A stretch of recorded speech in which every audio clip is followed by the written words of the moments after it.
not think about all this? Because I'm sure that he's an athlete. Is he an athlete, your dad?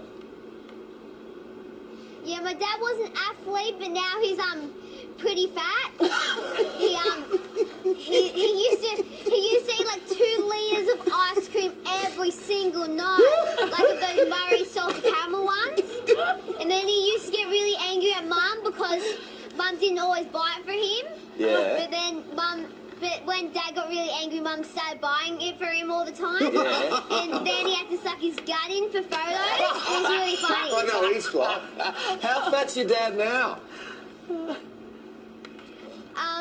But Dad, he's actually lost 20 kilograms since Christmas. Yeah. Because he's seen me eating so healthy because I've been inspired by Sally. Yeah. So now he's just eating cucumbers. And he was like 105 since Christmas, and now he's like 81. Wow. How did it happen? Yeah, you know, we had a few odd man rushes there in the first period, which was not good for us, but I mean, everyone had their nerves going and everything like that, and then, which we were glad to just keep them to 1 and everything like that, and then we went back after the period in the locker room, just talked about what we need to fix and everything like that, stick to the game plan, get back on it and everything like that, so just paid off, stick to the game plan, you know, stiffen up defense and everything like that, no pinches, everything like that.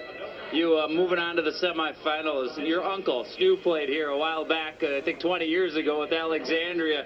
Did you get any advice from him coming in here to the tournament? Yeah, I got a nice long text from him this morning saying don't let the atmosphere, you know, get your nerves shaken up and everything like that. Just play your game, which is what I try to do out here and everything like that. So, yeah, definitely help from him and everything like that. Moving on to the semifinals, you get Stillwater. Your initial thoughts on the big matchup? It should be a great game. I can't wait to play them. I know they're doing good. Only 1 loss on the season, I believe, and everything like that, and we're ready for them. Flossie, you say you're a little tired this morning. Is that right? I am tired. She is very tired. That's actually, I heard, your favorite activity to do at the center here is to take a little nap. Take a nap as many times as I can. You sound like a very busy lady. Yes. Later today, Flossie's family is going to be coming out here to throw you a big birthday party. Are you excited for your party? Not one bit. What would you would rather be taking a nap, huh? Flossie, the people on TV want to know what the secret is to being able to live so long. I don't know. I don't fight it. I live it. She doesn't fight it, she lives it. Any secret food or anything we can all be eating every day to stay alive as long as you? No. I heard a big noise sounding like a truck. I said, what in the world is that? So I was finna get out. He said, no, you ain't. He said, I said, what is that out? He said, that's a tornado. So he let the windows up and held me down in the seat. And I was hollering, Jesus, Jesus, Jesus. It was down and it went up and went right over my van. Thank you, Lord. But that's what happened. It come right over my head. I can't even imagine the feelings you guys must have been going through. So you actually helped her get her down, right, Alan? Yep, I told her to lay down, and I covered her over. Have you guys ever been through a tornado before? I never seen one in my life. When you look around at all the damage, I mean, what kind of damage have you guys seen? It was just, it stopped flying in the air. I guess where it done took up here. It was flying out in the air. So it went to right behind the slaughterhouse. Then it went up, then it come back down. And then it went on around. When you look down at yourselves and you see that you're okay, what goes through your mind, seeing that you're all right? That God had an angel over us. And that's what I see. God is good. Because that van, it tipped it a little bit, and that tornado just went over that van, because it came straight to us. And when I said, Jesus, Jesus, Jesus, that tornado went up over his van. What happened? Oh, well, it's really quite funny. I was in bed sleeping at 2 o'clock this morning. My wife comes in and says, oh, the shop's been, someone ran into the shop. And I said, oh, what? So I jumped out of bed, and all I had was my undies on, and I walked out the front, and I've seen the car smashed, and I seen the bloke walking back to the car. Oh, well, I tried stopping him and say, hey, mate, you, don't be taking off, you've just crashed into the shop. Oh, and he goes, oh, mate, I fell asleep behind the wheel. And I'm like, yeah, righto, mate, well, you still don't be fleeing the scene. And he goes, don't be a hero, mate. I wasn't trying to be a bloody hero. I wasn't trying to be a hero. I was just chasing him down the street and he was supposed to stop. And he just decided he'd scoot up the road and I just said, nah, it's not going on like that, mate. You ran down the street in your jocks? Yeah, in me undies, yeah, correct. Chased him down the street in me undies and then he started getting too far and I'm like, oh, well, I better catch up to him quicker and come back home and got my car. And started chasing him up the street in a little purple car. And then he went down a side street and then the police were coming and I flashed them and sent them off in the direction of him. Well, there you go, a possible career in law enforcement for you, Daniel. Yeah, well, it's a head start, isn't it? But, mate, all I had was me jocks on. I was chasing him up the street and I'm just like, mate, like... Because you told me that this is your mate's shop and you didn't want him to get away. Yeah, no, well, me mate's mum's had this shop for like 40-odd years and, look at it. Look at it. Now, I'm not going to ask you if you've committed any crimes, but are you expecting a reward for your amazing Neighbourhood Watch work here this morning? Yeah, handshake from me mate and I got it this morning. Oh, wouldn't you like to live next door to Daniel?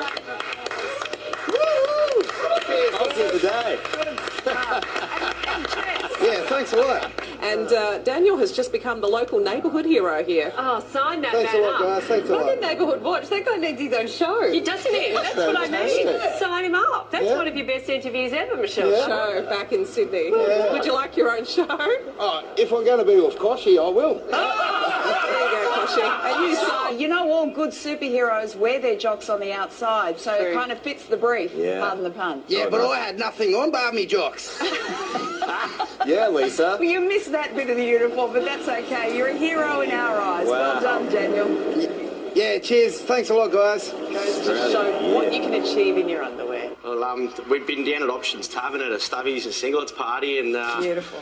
got dropped off by a mate up the road and decided to walk down the servo, get some noodles and went to jump over a side on the way and slipped over and busted my plugger.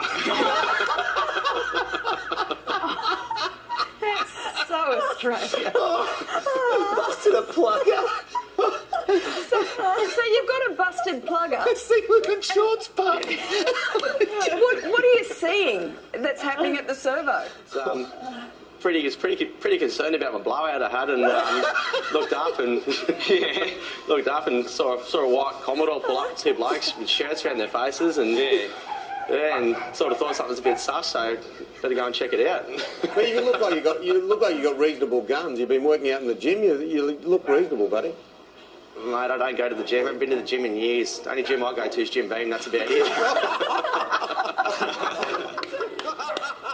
James, it's Sylvia here. I got to ask. I understand you're married. What did your wife make of all this when you got home and told her what had happened?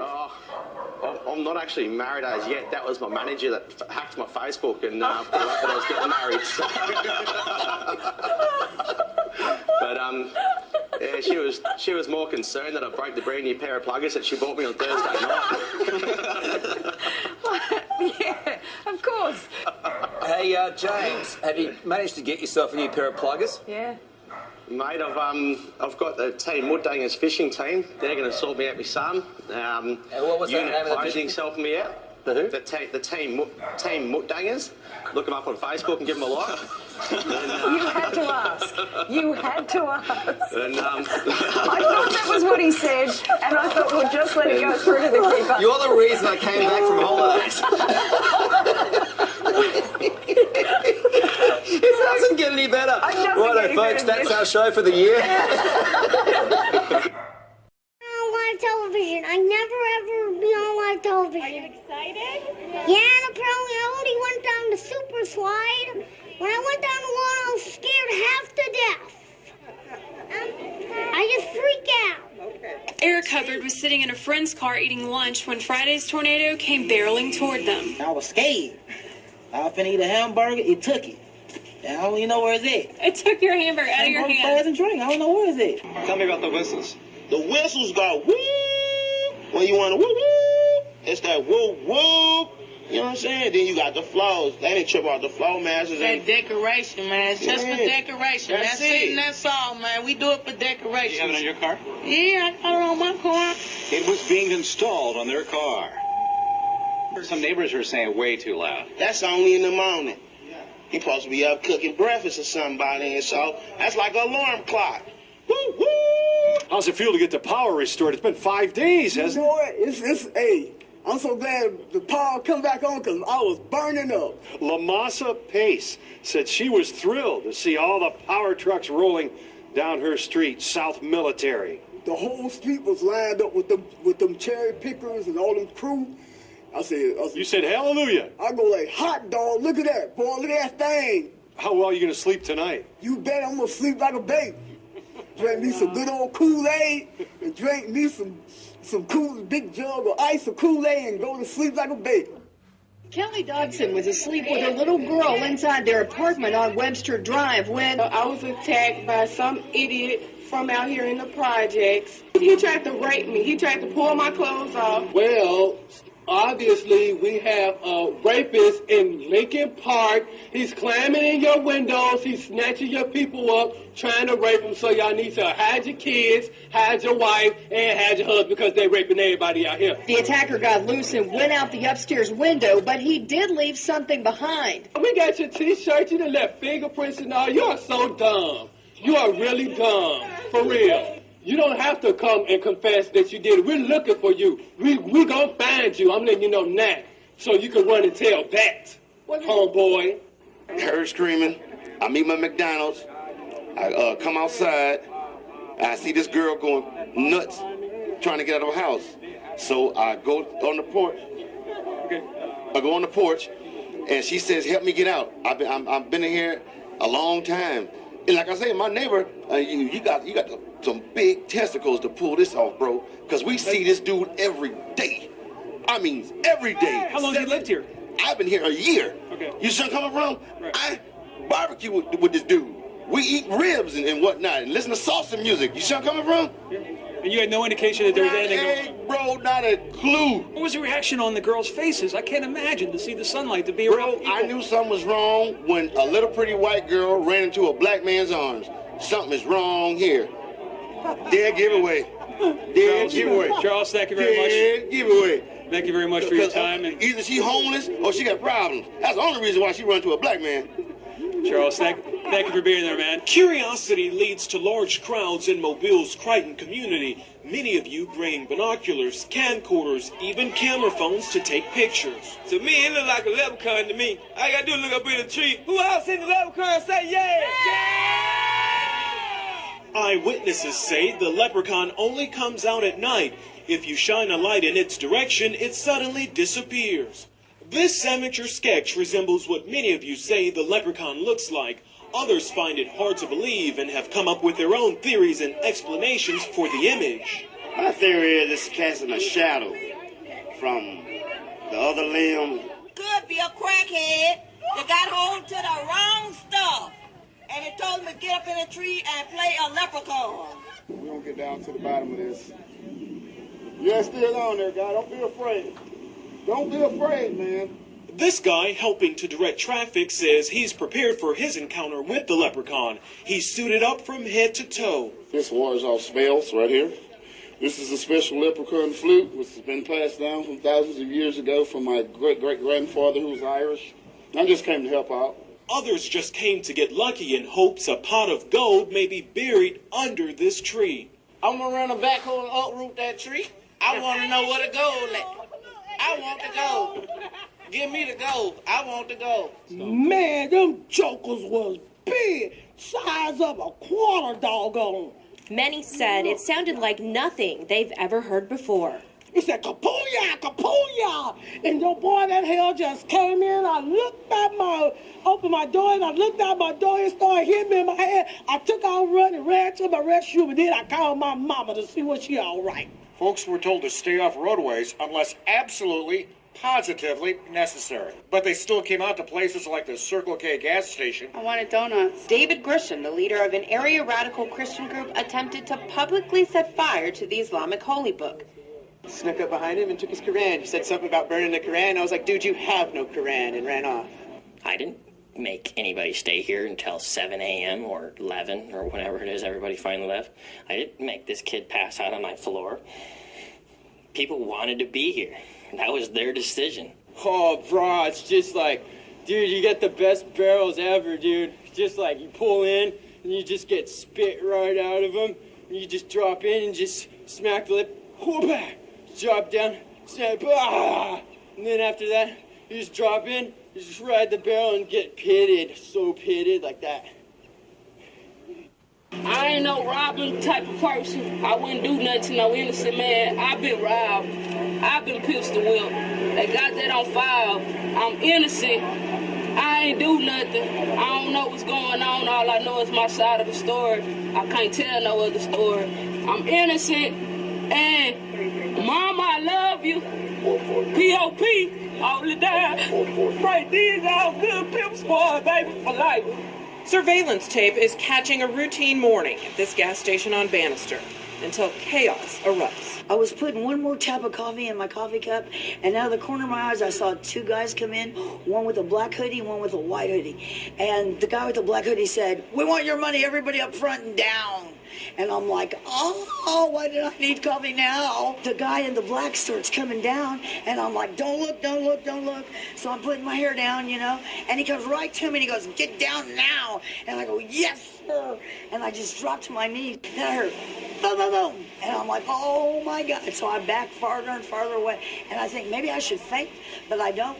And so then I'm thinking, count to 2,000 again. So I did, and then I go, "Mi amigos, mi amigos." Nobody said nothing. I'm like, oh my God, they're dead. Just minding my own business. Damn! Hit me hard right from the back. I was glued to my seat. I was like, whoa! I could see the car in front of me. I was about to hit him, so I kind of veered off this way. And as I veered off this way, the guy who hit me veered off the other way, and he hit the curb, flipped over, rolled over, run into the electrical pole, and I didn't know he hit the pole. All of a sudden, I kind of stopped, and I was like, whoa! And the wires come down, boom, and then arc, bam, that fire was coming everywhere. It was arcing, sparking, blowing up. I saw one arc go from the corner of my van up to the car behind me. It was like a big rainbow, boom, it was coming up, boom, boom, and I was like, gee! So I opened up my door, I didn't touch no metal, and as I come up, I started to touch the top, and a little spark jumped off. I said, whoa! I stepped out the rest of the way. Lucky I didn't get burned more. So, oh, it was crazy, dude. I was just sitting there, and I was like, oh! Reality hits you hard, bro. Well, the police wouldn't let me go through 122nd, so I had to go around 119th and go, and they let me look at the lawyer's building. I know the vacuum cleaner man. He's seen my tits. I know that's not going on TV, but it's true. It's true. I'm not here to lie to you. I was trying to get a hold of him because I couldn't identify the business. That window got blown out, and I was trying to help the police figure out who to contact to secure that poor business. Did you see the damage to the building then? All the bricks? Yes. He must have been gravely hurt. He must have been badly hurt, injured. How fast do you think someone must have been going? I haven't been allowed to drive for 3 years, so I am not a good judge of that. Anything else you want to add about what you saw? You want to see my tits? Louis?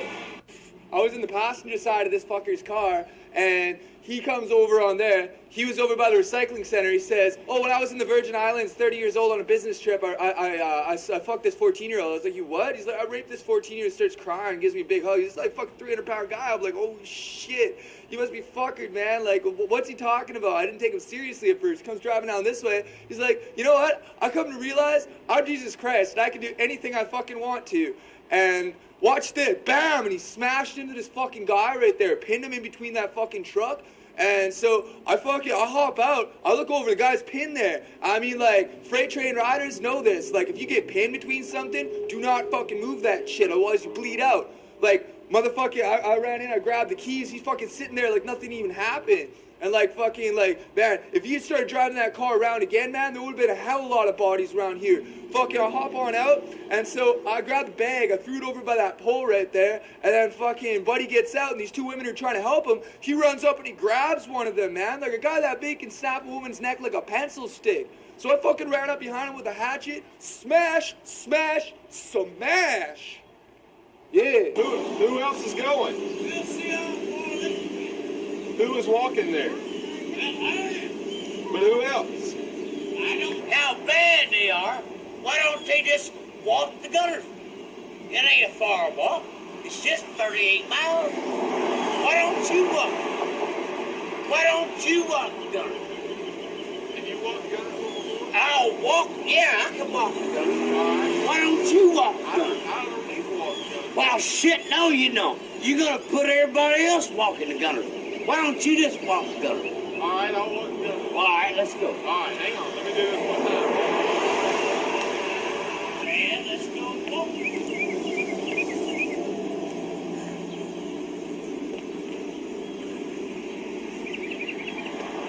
How about splitting that ass? You'll be so goddamn fucking tired. By the time you get to New Hope, you won't be strutting that ass. You'll be so goddamn fucking tired by the time you get to New Hope that you won't be strutting that ass. You'll be. What's got you so mad today? Me? Yeah. Because everybody wants to run. Everybody wants to run. That's good. Run here to Gunnersville. I'll walk. I'll be right behind them and see how far they can run. It's a chauvinistic pig attitude that you're going to do something because you work at the arsenal and you got a fucking Mercedes-Benz and you ain't got to walk every day, so you're going to get out and strut that ass, strut that ass, strut that ass, strut that ass, strut that ass.